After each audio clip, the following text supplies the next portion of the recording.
This is what happens when you go start voting, right? First priority for women, they don't care about religion, don't care about family, don't care about tradition, don't care about foreign policies, don't care about China, Pakistan. They don't care about anything except themselves.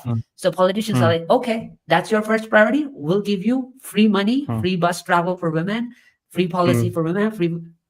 They're ruling the world. Meanwhile, men's first priority is that Hindu, Muslim, love jihad, Pakistan, China, and they're like, okay, well then you don't need men's rights, so like we'll just give you that. So that mentality has to change, right? And if it gives you any hope, you said, Professor, that the biggest red pill is that there's nothing you can do about it. Times are changing. If you want hope, Korean men, have you seen that chart? Where No. you haven't seen the chart. Okay, No, you like would love this. You would love this story. If gender difference gap in ideology between men and women. Here's something interesting. This is South Korea. This is the gender divergence between women. And you see this with men, they're going exactly sharply opposite. This happens in 2016. If you don't know enough about Korean men, what has happened in 2016 is that their pro-women stance got so radical that during the Me Too, they convicted a man without any evidence based on the testimony alone. Korean men's rights activist, by the way, very handsome guy. I don't know what his organization is called, Deng Deng Do, something like that. I can't remember the name. The movement became so big because of that one case that entire men shifted so far away from feminism that in their last election, they have elected an openly anti-feminist president. Their current president won. He won based on a promise that he will abolish the gender equality ministry. And gender equality ministry is a misnomer. It's a misleading name. It was basically a pro-woman feminist lobby that names itself gender equality. So he pledged that he will abolish it, and all these men voted for him. That's how he won. So politics in Korea, suddenly throughout the century, every country has leaned in favor of women, and now they're leaning in favor of men. Look at here in US, the divide is not that sharp, right? But if you followed this election with Trump won because of men, not because of women. I will not go into the long story again, but this is a video I was working on and I dropped it. But Kamala Harris was being caught again and again on campaign saying that she's losing voters from men. And the political win is just decided by 1 or 3%, right? So if 1 or 3% of one gender votes for you, that means you lose. So the fact that Kamala was losing men's vote because of her feminist ideas, men have had enough. Trump took him and he won. That is, I'm not going into data. I have data, but that is the story. So this can happen in India, but for this to happen, enough information has to reach men for them to know that they're being targeted, that they are, they're just targeted. Like, they have to know how much discrimination there is. And if their blood boils enough, just like it did with Atul Subash, if it boils enough times, they will ignore Hindu, Muslim, Pakistan, China, and they will vote only based on men's rights. And politicians will have to adopt to that. And I think there is hope for it. Yeah, surely there is. Like you told about Donald Trump, we also covered the Donald Trump election in the live also. One important fact was that Donald Trump also went to not so red pill, but quite some, shade of red pill, you can say, podcast on the internet rather than going on the mainstream leftist media. He went on Adin Ross, which is a popular gaming streamer. PBD. Joe Rogan, XQC. He went on Theo is his name, right? The reason why he went on these podcasts. Theo One, right? Theo One.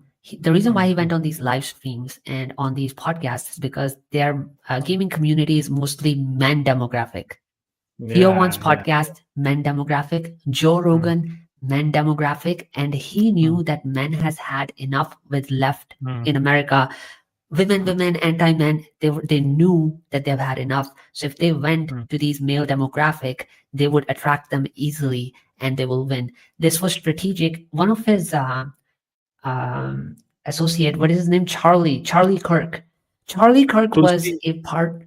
Charlie Oh, Kirk. Charlie Kirk was an important part of this campaign. For the last 3 to 4 years, he was going to university after university, making TikTok videos, releasing them, getting millions of views. He was targeting the male demographic because he was a part of the Trump campaign to activate men to vote for him, because all of these people knew that left is going to lose them because of their feminism and they're available to vote for you. is Charlie the same guy that goes to, like, I've seen some of the video of a guy who is like a tradcon and who tries to debate with these feminists, and he Yes. completely owns them. Is that the guy, clean shaven? Yes. All right. And I've also seen him Okay. with Vivek Ramaswamy on the stage. I think, if I'm Yes, not wrong. they were Or categorically targeting men for 3 years men. through media. Yeah, Hmm. because they knew what was Hmm. happening. Again, I can show you graphs, right? But if you look Hmm. at the turnout ratio for men in America, it was low for almost 20 years. Women outnumber men in voting. Women also Hmm. outnumber men in registering for votes. And so Charlie Hmm. was like, there are certain men who just don't vote. Why do they not vote? Because Hmm. they don't support, because politics is not about them. They just keep talking about women. So certain men like, what's the point for us voting, right? Hmm. And Hmm. some certain leftist men don't want to vote for left because they hate men, right? So they were just Ah. not coming out to vote. And Charlie was basically like, if 1 to 3% can make a winner, then these 1 to 3% men who are not showing up, if we can make politics about them, right, you basically win. So, Hmm. quite Hmm. simply put, yeah, basically what Charlie's approach was that instead of, you know, targeting 30, 40, 50-year-old people who have already decided they're leftists, you're never going to change their mind. You'll have the cost to benefit ratio is very low, right? We will spend Exactly. so much time, energy, and the person still might not change their views because they have already made up their mind, versus you go for young men 18 to 24 group, right, Hmm. who have had it with feminism, who don't see Hmm. politics as interesting because it's not about them. They're fresh, Hmm. their mind is not made up, they're open-minded. Hmm. Just target them. Cost to benefit ratio is so low, you reach them with the right message, they will immediately vote for you. Just activate and register them.